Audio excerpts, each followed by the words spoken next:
భారత పార్లమెంట్లో రాజ్యసభ చాలా ముఖ్యం.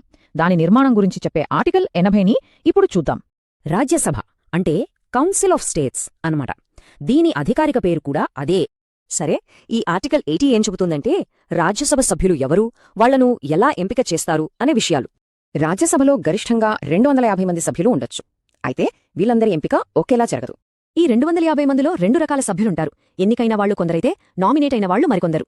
అంటే రాజ్యసభలో సీటు సంపాదించడానికి 2 వేర్వేరు మార్గాలు ఉన్నాయన్నమాట.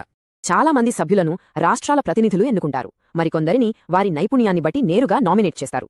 అంటే రాష్ట్రాల్లోని ఎమ్మెల్యేలు ఓటు వేసి తమ రాష్ట్రం తరఫున ప్రతినిధులను రాజ్యసభకు పంపిస్తారు. ఈ ఎన్నికల ప్రక్రియ చాలా ప్రత్యేకంగా ఉంటుంది. దీన్ని సింగిల్ ట్రాన్స్ఫరబుల్ ఓట్ పద్ధతిలో నిర్వహిస్తారు. ఇప్పుడు రెండో మార్గం చూద్దాం. అదే నామినేటెడ్ సభ్యుల ఎంపిక.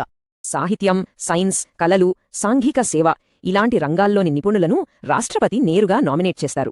రాజ్యసభకు ఉన్న మరో ప్రత్యేకత ఏంటంటే ఇది ఒక శాశ్వత సభ. లోక్సభలా ఎప్పుడూ రద్దు కాదు.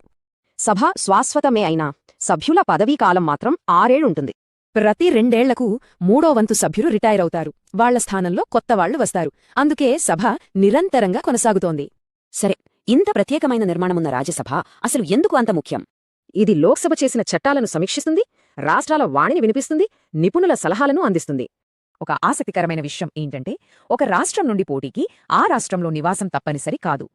అంతేకాదు, పార్లమెంటరీ కార్యకలాపాలు కూడా రాజ్యాంగ పరిమితులకు లోబడే ఉండాలని కోర్టు చెప్పింది. చూసారుగా, ఎమ్మెల్యేలు సభ్యులను ఎన్నుకుంటారు, రాష్ట్రపతి నిపుణులను నామినేట్ చేస్తారు. ఇదంతా నిరంతరాయంగా జరుగుతూ ఉంటుంది.